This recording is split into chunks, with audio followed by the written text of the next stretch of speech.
some more Hooker's green in that little spot right there. Okay, now this mess needs to dry. And then I may come back and I might find some spots that I want to do some details or something like that with. So in the meantime, I'm going to take it off this easel.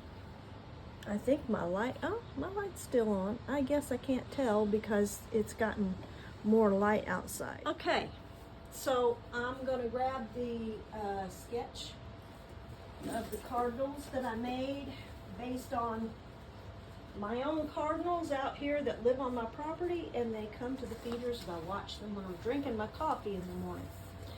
So this is the sketch, okay? Now I'm going to trace it reverse direction. And, well, it's already been traced, and so now I'm going to go over what I traced. Now, I put some mistletoe up here, so that way, you know, you got to have that romantic feel to it. Now, this paper is Winsor Newton, and it's a hot press. That means it doesn't have as much texture on the paper. And I'm going to go down through here, and I'm going to... I should have moved this on down further on the page. Oh, well, that's to leave room for me to put some kind of a little greeting on there, I think. So what I will do is I will sketch this or trace this over onto my paper with, this is a 2H pencil. I like to use Derwent pencils. So I'm just going to kind of put this stuff up here as a kind of, well, it's got to be done. And this is a guide. And I don't do a lot of, you know, like push down a I make them shorter strokes because it's easier to control. And I can put the pressure on it that I need, and I can double check my pencil to make sure that I'm not getting too dull of a point, because you need a nice pointy end to it. So now here we go on the Cardinals.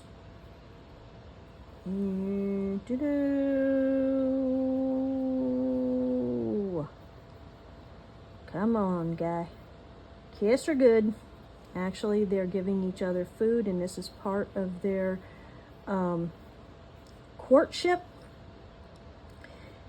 And then they go off and they have a nest somewhere, or they build a fresh one, whichever the case may be. And then a while later, we will see the youngins trying to fly. And they are so cute. I actually think that their nest is somewhere around the oak tree, or we've got this one good-sized crepe myrtle tree, or I don't know, maybe it's some other kind of tree. Oh, there's a sycamore out there in that pasture too. So one or the other is where they have their nest. At least it was this year.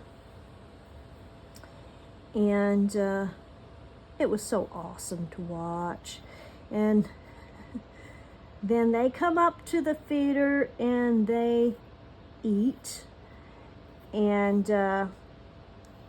they, you know, of course, little ones, they get their wings and they start flying around. That's when we see them. And then they start getting their coloration on their feathers. And I swear this year we had one little guy that turned hot pink for a while.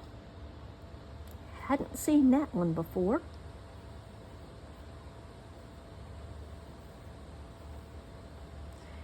Anyway,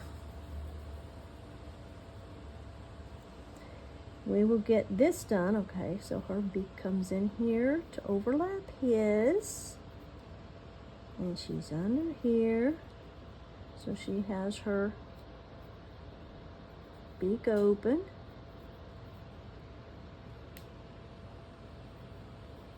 And we just do it around here. Kind of doodle here. Make these lines here, which kind of marks where some of the contours of her face are. And the color changes a little bit in that area. And she has a very rusty colored batch of tail feathers. They are so pretty, especially the little females from the nest. Their colors are very, very bright. They're vibrant. They're like, it's almost like a burnt orange. And we have such a good time watching them. They get the zoomies. And they are just so cute. Anyway. So, yeah, about Christmas time or a little bit after that time is when you will see them doing their courtship. But then they do a courtship twice a year.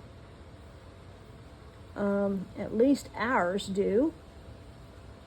And so when we start seeing them, there'll be one or two kisses here and there. And then we won't see them for a little bit. But yeah, now all of our babies this year, they all have their coloration in. Now, but I swear it was so funny to watch that one guy that he was just a little bit spastic. I think that his siblings were giving him a hard time for being hot pink. But he really was a very bright hot pink, and it changed to a salmon color and then to the red. And anyhow, he's now fully red. But one thing we discovered through going to the Audubon webpage is that if you give them things like sunflower seeds, that is helpful for them for their color in their feathers and for energy to fly around. So them babies, they had lots of sunflower seeds from us, and that's probably why they had the zoomies. So anyway, there you go. We've got that traced. This is a long enough video, and I'm hoping to be able to whip this out this week. I've got another thing to finish, and I'm going to give you what did I do with it? I got the under the sea creatures done. So you know what? I'm going to make a promise that the next time I have a video making, I'm going to show you the finished product, because I do still have a little mermaid to complete. My niece gave me the idea of making a little mermaid that doesn't really look like, what you think about when you think about the Little Mermaid. You think about, Ariel and all that Disney stuff. And so she's a bit more vintage looking. And so I get her done, and then I'll show her off to you in the next video. So come on back, do the whole, thumbs up, click on that on the video, and subscribe to the channel, and also click on the notification bell. There's a little dingy thing down there at the corner, and then you'll know when I do upload, because it's going to be the Cardinals, and I'll give you a look at the Little Mermaid. And you know what? I'm going to go over this just a tiny bit here now real quick.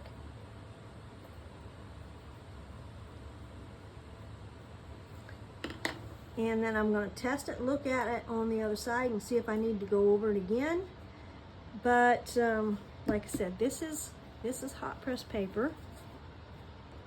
The cover come off of it. That's what happens. But it's Winsor Newton. And I like working with it when I'm doing things like these birds, because you can really take the small brushes, you know, and you can really make the real fine feather work with it.